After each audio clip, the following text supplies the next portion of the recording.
And no, Fox gave away some of those that domino effect I brought up, but there's a little bit more actually. So Facebook and Twitter did remove the clip, that specific Fox and Friends clip that the Trump campaign tweeted out and posted on his Facebook account. And Twitter, though, went a bit further, and I think this is where we're going to have a problem. And again, this is where the whole deplatforming thing and how some of these social networks and social media platforms decide to carry out their rules and policies gets problematic. Journalists, as well as an account run by the DNC that criticized the president's words in that clip, also found themselves suspended because they criticized that clip while also sharing it out. So Twitter also forced them to delete their criticism calling out Trump's misinformation. It's, I don't get that at all. Why did they do that?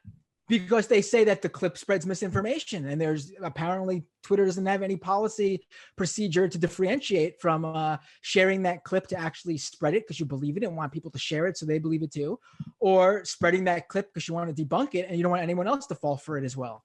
That seems to be a problem. Maybe an argument could be made that clip being spread in the first place, regardless of the debunking and the criticism, could also still convince people that it's true. I don't know. But I think that I think this now is a slippery slope when it comes to their misinformation policy. Yeah. It seems to me like this is the result of an algorithm that just identifies that clip and bans it wherever you see it, rather than an individual human being with the ability to make judgments. 100%, yeah. Twitter, in a statement, defended the takedown of the journalists and the DNC tweet. They said it runs afoul of their misinformation policy. But see, that's the thing is, okay, so they always just vaguely gesture towards their policy, right? And they do that for all this stuff, so they never have to be specific about this. There's a Swedish word, ombudsman, an official appointed to investigate individuals' complaints against maladministration, especially that of public authority. Now, the New York Times famously had an ombudsperson, and they quit during the Trump administration. My conspiratorial reading on it is because they don't want to actually have to account for the type of lies that a certain part of their writership is going to be spewing, so we're just going to eliminate the position entirely. I would say your speculation is on the mark, Matt. But to get back to the social network stuff, what they should be doing is, I think they should be policing, but they should not be policing with this type of algorithm stuff. So you should have hired ombudspersons with public profiles, with a history of judgments that you can go, look, okay, they decided to pull down this tweet, and here's their stated reason for that. Especially for these high profile cases, there should be, because absolutely they should not be allowed to operate this sort of thing based on algorithms. It's a complete abdication of responsibility. And like, I know the critiques of, we don't want these tech companies to like be censorious. I understand all that stuff, but they do need, there's some sort of platform management that has to be done, and they need to be specific about it. And they always want to avoid that. Instead, just say, no, look at these policies. Somewhere in this thing is you ran afoul of it. And often they're just lying. And you see people like right-wing provocateurs that get kicked off whatever profile, and they actually write that they didn't probably run afoul of the terms, at least any more than other people do. And so they nurse this like victim complex out it.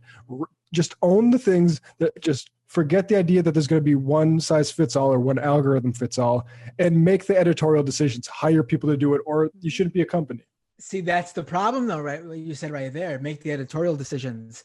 They don't want to make the editorial decisions because then they're going to be deemed as a publisher, and they don't want to be deemed as a publisher because then they lose all of their DMCA protections that being a platform provide them. Basically, the laws currently state that as long as they're a platform, it just allows anyone to come on, any internet user come on and say what they say. The platform is not responsible for what a third party says or does. Well, I mean, look at that, right? DMCA. I mean, blow that crap to hell, right? Like, well, it also protects a lot of things we like too, to be quite honest, though. So it is, again, it's a gray area. Yeah, I just think that's like, I don't know. I feel like the First Amendment and protections like that can probably protect enough of this stuff for the serious things. But I mean, there has to be, I know where they're legally obligated to, but the fact is these shouldn't be allowed to legally exist as they are. So whichever way we're going to attack them, I mean, I think this is a good way. I mean, there are limits to freedom of speech, right? You can't yell fire in a crowded theater. So why should you be spreading dangerous lies about the coronavirus? Right, absolutely. That's not protected speech. Right. My point with the DMCA, though, is that the reason, being that the DMCA exists, these companies are fine. Let's use YouTube as an example. YouTube is fine with us live streaming this right now because they know that whatever we say, they're not responsible for. And if they receive a report that we do something that's against their policy, then they can take action afterwards. But without them having those DMCA protections, they might not let us live stream at all because it's just easier for them to not have to worry about the legal troubles.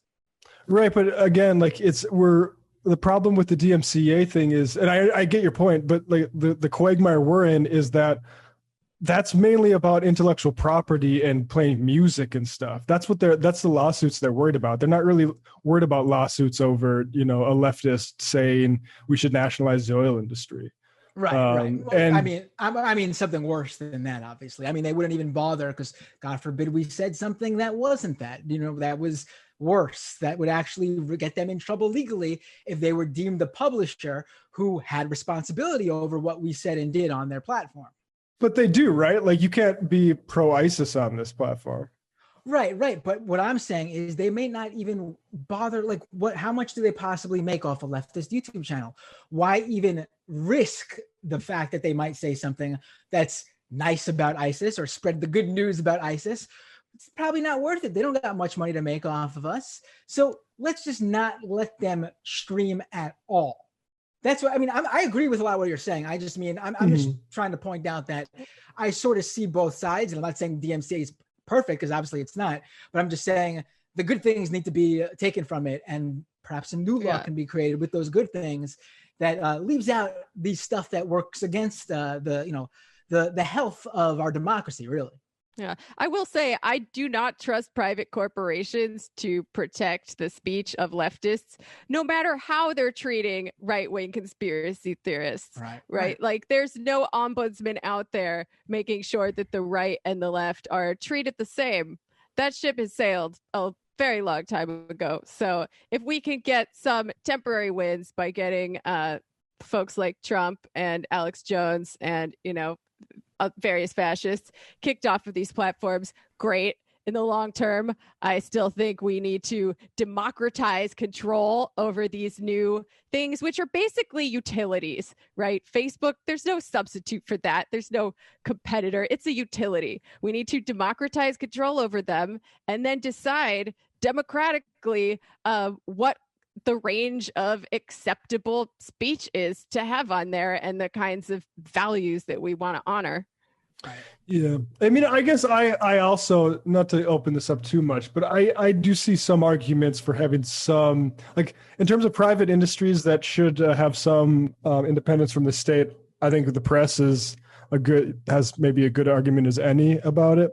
But I mean, overall, 100%, this stuff should be it should be like Ma Bell or something and regulated that way. Right.